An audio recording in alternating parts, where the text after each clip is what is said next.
गुरुजी प्रणाम। कुछ सवाल आया है हमारे समाज से, तो गुरुजी हम ये सवाल आपसे करना चाहते हैं जो आया है। हम बात कर रहे हैं, अगर एक पुरुष के साथ शादी करे या एक स्त्री के साथ, जो हम यहाँ समाज में होमोहिल्लक कहते हैं, क्या हमारा शास्त्र में ऐसा कुछ लिखा है? हमारा शास्त्र क्या कहता है अगर विवाह हो एक पुरुष के साथ, एक स्त्री के साथ? ये सवाल आया पिछले दिनों, हम लोग विवाह पर जो फिल्म बनाए उस पर आया जी, कि होमोहिल्लक सनातन धर्म में हो सकता है या नहीं जी। तो उसी पर सवाल है किसी का। वो ये होमोहिल्लक की जो समस्या है सनातन धर्म की समस्या नहीं है, या हिंदुत्व की समस्या नहीं है, धर्म की समस्या नहीं है। यह समस्या है रिलीजन और मजहब की। इसलिए रिलीजन और मजहब और खलौफ ये क्या सिखाते हैं मनुष्य को? सुख पाने के लिए। सुख पाओगे, सुख पाओगे, स्वर्ग में जाओगे तो सुख पाओगे जी। और सनातन धर्म क्या कहता है? सुख की चिंता नहीं, मुक्ति की चिंता करिए जी। तो यह जो सुख पाने की चिंता है यह मजहब और रिलीजन की है। तो मजहब ने क्या किया और रिलीजन ने क्या किया? सुख के लिए कहा यहां सुख नहीं है। सुख कहाँ है? स्वर्ग में जी। तो पूछा गया स्वर्ग में कौन सा सुख है? कहा तुम तड़प रहे हो ना 2 शादी करने के लिए, 4 शादी करने के लिए। वहां जब जाओगे जन्नत में तुम्हें एक एक पुरुष को 70 औरतें मिलेंगी जी। और वो इतनी सुंदर होंगी औरतें कि यहाँ की तो गंदगी है, ऐसा कहा। और वही सुख की कल्पना क्रिश्चियनिटी में, वही इस्लाम में है। ये मजहब और रिलीजन यही मतलब मैं कर रहा हूं। सनातन धर्म रिलीजन नहीं, सनातन धर्म क्या? धर्म है, जीवन की कला है। यह सुख मनुष्य को मिले इसकी चिंता नहीं करता। मनुष्य को मुक्ति मिले। किस चीज से मुक्ति मिले? आवागमन से मुक्ति मिले, जन्म मरण से मुक्ति मिले। कि जन्म होगा, फिर मरण होगा, फिर जन्म होगा, फिर मरण होगा। तो इसने सुख की चिंता नहीं की, इसने मुक्ति की चिंता की। सुख का रास्ता नहीं बताया, मुक्ति का रास्ता बताया। तो इसलिए अब कहेंगे कि इसमें तो सुख में क्या हुआ? जब मनुष्य को ये लगा कि सुख मिलेगा कैसे? एक पुरुष, एक मर्द, एक पुरुष और एक नारी जब विवाह करेंगे तो आपस में जब संबंध बनाएंगे, जो शारीरिक सुख होगा वही सुख होगा। इस सुख को माना गया। तो चलो पुरुष और नारी विवाह करने लगे, उससे भी जीवन भर गया, मन भर गया, दुखी हो गए, तमाम तरह की समस्याएं आई, मुकदमे हुए, झगड़े हुए, विवाह हुआ, तलाक हुआ। तब लोगों को लगा चलो अब मर्द विवाह करें, क्योंकि मर्द आपस में समझेंगे तो सुख मिलेगा। फिर वैसा ही औरतों के साथ हुआ कि औरत विवाह कर ले। और मुख्य रूप से यह जो समस्या है ये किसकी देन है? क्लोस्टर की देन है। औरतों का क्लोस्टर, मर्द का क्लोस्टर, ये वहां से शुरू होता है। लेस्बियन विवाह और होमोहिल्लक, क्योंकि जो क्लोस्टर में लोग रहते थे ऐसा ही संबंध बनाते थे, क्योंकि पुरुष ही पुरुष है वहां और उस तरफ क्या था? औरतें ही औरतें हैं। तो ये लोग जो क्लोस्टर में रहते थे ये आपस में संबंध बनाते थे। फिर इनको लगा कि हमें आजादी चाहिए विवाह करने की। लेकिन रिलीजन क्या कहता था? नहीं, औरत विवाह करोगे नरक जाओगे, तो भगवान की भक्ति नहीं कर सकते, तो समाज में तुम नौकरी नहीं कर सकते, ब्यूरोक्रेट मिनिस्टर नहीं बन सकते, राजा नहीं बन सकते, रानी नहीं बन सकते। ये सब रिलीजन और मजहब ने सारे कानून ऐसे लोगों पर थोपे, जो कि सनातन धर्म में है नहीं। सनातन धर्म में है नहीं। सनातन धर्म में जो विवाह किस लिए किया जाता है, शारीरिक सुख पाने के लिए विवाह नहीं होता है। नहीं। सनातन धर्म कहता है विवाह करना है संतति के लिए, यह प्रजा बढ़ती रहे, पुत्र हो जाए, जिससे संसार चलता रहे, इस मात्र इसलिए विवाह किया जाता है, सुख के लिए विवाह नहीं किया जाता है। मतलब संतान की प्राप्ति के लिए। अब आपको सोचना है, क्या पुरुष पुरुष विवाह करेंगे तो संतान होगा? नहीं होगा। औरत विवाह करेंगी तो संतान होगा? नहीं होगा। संतान कब होगी? जब पुरुष और नारी विवाह करेंगे तो संतान की प्राप्ति होगी। तो शारीरिक सुख सनातन धर्म नहीं सिखाता, सनातन धर्म सिखाता है मुक्ति। पति पत्नी विवाह करने के बाद संतति पैदा करें, माँ बाप बने जी।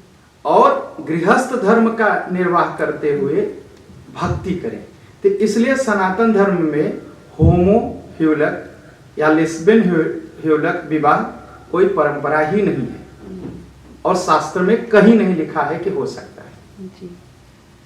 लेकिन फिर भी हमारे समाज में ऐसे लोग हैं जो है, उनको समझ लीजिए, उनका जो व्यवहार है, उनका फीलिंग्स जो है एक वही सेम। जी, मैं समझता हूँ। तो अब सभी समाज में है जी, ठीक है, हॉलैंड में है, अमेरिका में है, अफ्रीका में है, एशिया में है, भारत में है, पाकिस्तान में है, बांग्लादेश में है। ऐसा नहीं कि पहले नहीं थे जी। पहले भी थे और आज भी हैं। तो पहले क्या, अच्छा भारत में मैं पैदा हुआ तो भारत में मैं जानता हूँ क्या होता है उनके साथ जी। उनके साथ कभी भी डिस्क्रिमिनेशन नहीं होता। नहीं। क्या करते हैं, अगर वो आते हैं तो लोग उनको दक्षिणा देकर के आशीर्वाद लेते हैं, उनका सम्मान किया जाता है, उनका अपमान नहीं किया जाता। तो मतलब ये भी पाप भी नहीं माना जाएगा? पाप भी नहीं माना जाता। वो आए भाई, उनका जीवन है जी। वो जैसे जीना चाहते हैं जिए, हमें उनका जीवन अपने ऊपर नहीं लेना है अगर हमें नहीं पसंद है तो। लेकिन हमें अधिकार नहीं है कि इसके नाते मैं उनका अपमान करूं। तो कभी भी अपमान की व्यवस्था नहीं थी, बल्कि उनको गंधर्व, किन्नर, ये सारा कुछ नाम दे करके उनका सम्मान किया जाता है जी। किया जाता था नहीं, अभी तक किया जाता है जी। और आज भी किया जाता है जी। और मैं समझता हूँ पहले यूरोप में भी ऐसी कोई समस्या नहीं थी, अगर थे लोग। ये समस्या कहाँ से पैदा हुई? यह कमर्शियल समस्या पैदा की गई पैसे बनाने के लिए। क्यों पैसे बनाने के लिए? अब इसको सोचना है। पहले क्या होता था, घर में एक बैग होता था, पापा ले जाते थे दुकान, मामा भी ले जाती थी दुकान। तो जो बिजनेसमैन है उसके मन में एक विचार आया, अगर एक घर में 2 बैग हो जाए तो 2 बैग बिकेगा। तो 2 बैग बनाने के लिए क्या किया, लेडीज बैग और जेंट्स बैग कर दिया। तो जहां एक बैग से काम चलता था 1 तास से, अब वहां 2 तास घर में खरीदने को आता है जी। अच्छा, अब ये हो गया, सबके घर में 2 तास हो गए। अच्छा, अब आदमी कितना बैग खरीदेगा बरस भर में? 1 2 3 4। अब खरीद लिया, अब 2-3 महीना नहीं खरीदेगा। अब इन व्यापारियों के मन में आया कि एक और नियम बनाया जाए। तो उसके लिए क्या किया इन्होंने, कहा अब होमो बैग होना चाहिए। तो होमो बैग होना चाहिए तो होमो दुकान होनी चाहिए, तो होमो कपड़े होने चाहिए। अब एक तरह के बिजनेस और शुरू हो गया। तो ये लोग क्या करते हैं, अगर आप होमो के लिए कुछ करते हैं तो डोनेशन मिलता है। तो डोनेशन इसलिए नहीं मिलता कि वो डोनेशन देना चाहते हैं, वो इसलिए देते हैं कि व्यापार बढ़े, बिजनेस बढ़े उनका। फिर उसके लिए उन्होंने क्या किया, कानून बनाना शुरू किया जी। सब देशों में जाकर के जो राजनीतिक के लोग थे इनसे बात किया गया और कानून बनाया गया इनके लिए, जबकि कोई जरूरत नहीं थी, कोई डिस्क्रिमिनेशन नहीं होता था। फिर क्या किया, इनके साथ डिस्क्रिमिनेशन हो, इनके साथ भेदभाव हो, ऐसे माहौल बनाए गए। फिर उसको फिल्म किया गया, फिर उसको दिखाया गया कि देखो अत्याचार होता है इनके साथ। तो आप के कहने का मतलब है कि ये प्लान किया गया, ये प्लान किया गया, इनके लिए कानून बने, हाँ। इनके लिए ये बने, इनके लिए जो है अब देखिए, लड़का लड़की विवाह में कपड़े पहन के जाते थे। जी लड़का का कपड़ा थोड़ा अलग, लड़की का थोड़ा कपड़ा अलग। जी अब होमो के लिए अलग कपड़ा आया, बिजनेस शुरू हुआ ना। जी होमो के लिए दुकानें खोली, बिजनेस शुरू हुआ ना। जी तो ये पैसे कमाने के तरीके के लिए ये सारा कुछ शुरू किया गया। जी अब ये समस्या यहाँ तक पहुंच गई कि भारत में भी मुकदमा हो गया पिछले महीना। हम्म, जज लोग इस केस को सुन रहे हैं। भारत सरकार अभी तैयार नहीं है इस बात के लिए कि लोग शादी कर सके। अच्छा हाँ, लेकिन केस चल रहा है, चलो केस चल रहा है, जुलूस निकल रहा है, लोग हल्ला कर रहे। लेकिन जहाँ तक धर्म की बात है, सनातन धर्म में कभी भी इनके साथ विरोध नहीं हुआ, जी कभी भी इनको भेदभाव नहीं किया गया, बल्कि इनको सम्मान दिया गया। और जहाँ तक विवाह की बात है, विवाह उसी का हो सकता है जी जो संतान पैदा कर सके। तो अगर हम देश के कानून की बात करें तो वो अलग है, वो भारत में आप जैसे कह रहे हैं वो भी जी। चल रहा है। हाँ। लेकिन सनातन धर्म के अनुसार ये नहीं हो सकता, विवाह नहीं हो सकता। विवाह नहीं हो सकता। तो अगर देखा जाए कि अब जज के पास एक केस है कि विवाह हो, और अभी आप कहे कि ये रिश्ता पाप नहीं है, तो क्या अगर दो व्यक्ति अपने इच्छा के अनुसार साथ में रहना चाहे, आप कहे विवाह भी नहीं हो सकता ये शास्त्र के उनकी अनुसार? इच्छा है, जी उनका इच्छा है, वो करे, लेकिन सनातन धर्म रोकेगा भी नहीं, नहीं और सनातन धर्म विवाह के लिए मंत्र भी नहीं पढ़ेगा। नहीं, क्योंकि वो है नहीं, जो है नहीं जो वो है नहीं। नहीं। हाँ, विवाह उसी के बीच हो सकता है जो संतान पैदा कर सके। तो इसका मतलब है कि सनातन धर्म के अनुसार मान्यता भी नहीं मिल सकती है तब? मान्यता देने की कोई जरूरत भी नहीं। अगर कोई रह रहा है साथ में, जी तो क्या अब सनातन धर्म कोई लिखित तो देगा नहीं कि नहीं। आप इस तरह के हो, आप होमो हो, चलो नहीं, हम मान्यता देते हैं। मान्यता तो सनातन धर्म विवाह का भी नहीं देता, कोई कागज पर तो लिखता नहीं। नहीं, अग्नि को, ब्राह्मण को, भक्त देवताओं को और समाज और परिवार को गवाही मान के विवाह होता है। जी यही विवाह का नियम है। तो अग्नि पूजन करके, देवताओं को पूजन करके, फिर वचन निभा करके, फेरे, ये सारे नियम हैं। लेकिन विवाह उसी के बीच होता है जो संतान पैदा कर सके। तो यहाँ पर जो टॉपिक में हम बात कर रहे हैं ये तो नहीं हो सकता, नहीं हो सकता। तो मान्यता भी नहीं मिल सकती, आपके कहने का मतलब है। क्या हमारे शास्त्र में कोई प्रमाण है ऐसा कि ऐसे व्यक्ति है हमारे शास्त्र में? ऐसा कोई प्रमाण नहीं है। कभी कभी हमारे शंकर भगवान को अर्धनारीश्वर का रूप धारण कर लेते हैं। जी वो यह दिखाने के लिए इस शरीर में एक तरफ पुरुष है, हाँ, दाहिनी तरफ पुरुष है, बाईं तरफ नारी है। जी यही साक्षात शिव का स्वरूप है। तो ये अर्धनारीश्वर का मतलब नहीं है कि होमो ह्यूलक या होमो विवाह करने की अनुमति शंकर भगवान दे रहे हैं। नहीं, ऐसा उपयोग नहीं करना चाहिए। यह भगवान एक फिलॉसफी बता रहे हैं कि इसी पुरुष में, इसी शरीर में पुरुष है और इसी पुरुष में नारी है, दोनों अभिन्न हैं और दोनों जो है समान अधिकार है। जी और जहाँ तक समान अधिकार की बात है तो केवल सनातन धर्म ही देता है, पुरुष को, नारी को और नपुंसक को भी, जी सब। उसके बारे में कुछ आप बता सकते, क्योंकि हमारे शास्त्र में भी अच्छा वो शब्द नपुंसक आप कहें, और शिखंडी भी एक है। शिखंडी का के बारे में लोग जानते नहीं, इसलिए शिखंडी का नाम लेते हैं। जी जैसा शिखंडी को कहते हैं हाँ होमो था, ऐसा कुछ नहीं है। जी क्या? शिखंडी राजा द्रुपद की बेटी थी। हाँ, तो राजा द्रुपद ने पुत्र के लिए तपस्या की कि पुत्र हो, उनको पुत्र नहीं था, तो ये शिखंडी पैदा हुआ। लेकिन ये पुत्र, शंकर भगवान ने आशीर्वाद दिया, कहा जाओ पुत्र होगा, जी लेकिन पुत्री पैदा हुई। अच्छा तो अब शंकर भगवान के पास गए, कहा कि ये पुत्री है, तो कहा देखो इसको पुत्र ही मान करके इसकी सेवा करो, यह पुत्र बन जाएगा। तो शिखंडी को पुत्र की तरह ही कपड़े पहनाना, जबकि लड़की थी, जी और उसी की तरह चलना, उस पुरुष की तरह चलना, पुरुष की तरह बैठना, पुरुष की तरह उठना, कपड़े पहनना, लेकिन अंदर से तो शिखंडी लड़की था। जी। अच्छा, जब उसके विवाह की बात आई, अब भाई राजकुमार है, प्रिंस है, तो उसका विवाह भी होना चाहिए। जी। तो अब कैसे कहेंगे कि लड़की है, लेकिन विवाह तो होना चाहिए। जी। तो उनके एक मित्र थे, हिरण्यवर्मा, वो राजा थे। अच्छा। उनकी पुत्री का नाम था शिखंडिनी। राजा हिरण्यवर्मा की पुत्री का नाम था शिखंडिनी। तो शिखंडिनी का विवाह शिखंडी से हुआ।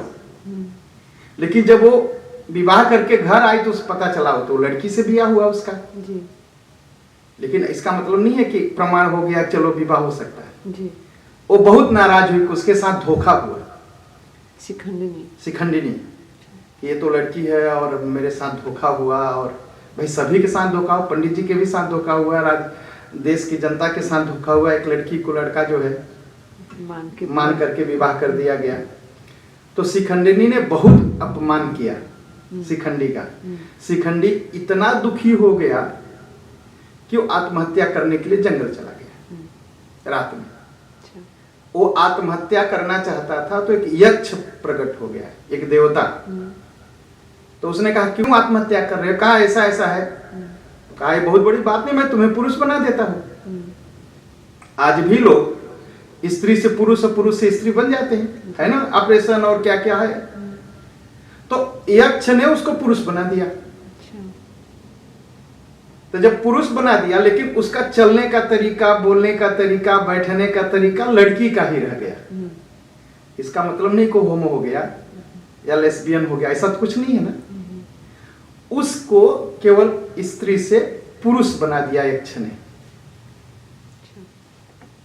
तो यह जो कहानी बताई जाती है, हाँ शिखंडी था, ऐसा शिखंडी ऐसा था ही नहीं, वो लड़की था। ऑपरेशन या कुछ भी कहिए, आशीर्वाद, तपस्या, ऑपरेशन, कुछ भी नाम ले लीजिए, वह स्त्री से पुरुष बन गया।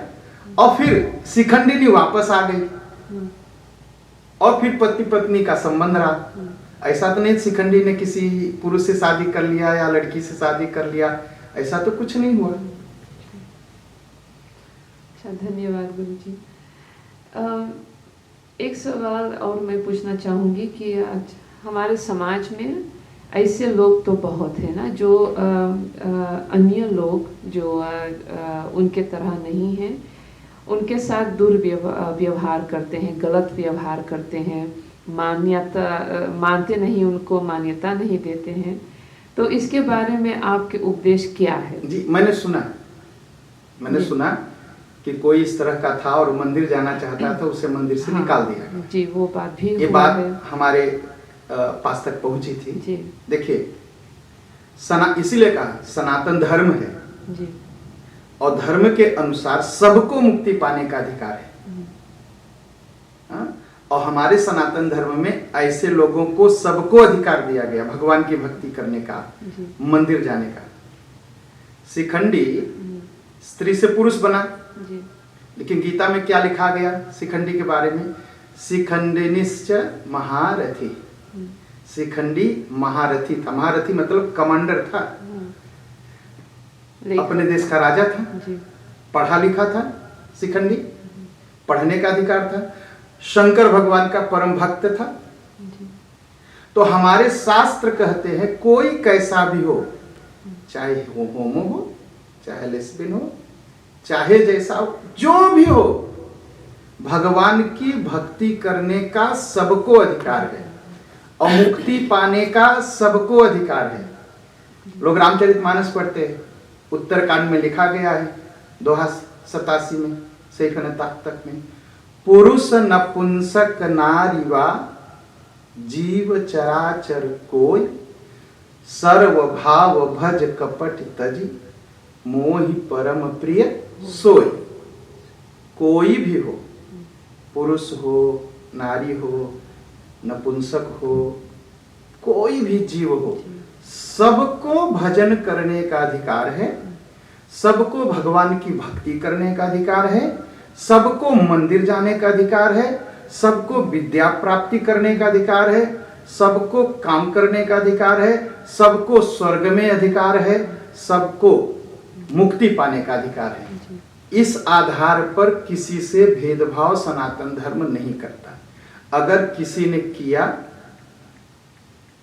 तो भक्ति करने से लोगों को रोका तो पाप है। सब मंदिर जा सकते हैं, सब मंदिर में दर्शन कर सकते हैं, सब कुछ, सारे अधिकार है उनको। जी, धन्यवाद। तो जो लोग हमसे जुड़े हैं और ऐसा है, वो ऑफ कोर्स आप उनका स्वागत करेंगे यहाँ मंदिर में। एकदम, वो आ सबका सकते हैं। स्वागत है। जी पुरुष नपुंसक नारी वा कोई भी, जी सब कोई आए, सबका स्वागत है। जी। वो किस तरह जीते हैं उनकी बात है। हाँ, मेरा अधिकार नहीं है कि उनके साथ भेदभाव करूं। नहीं। मेरी जिम्मेदारी है कोई भी जीव आए उसको भगवान तक पहुंचाना, जी। और वो अपना गलती सही खुद भगवान से कहे और भगवान से बात करे, भगवान उसे मुक्ति देंगे। सबको अधिकार है। जी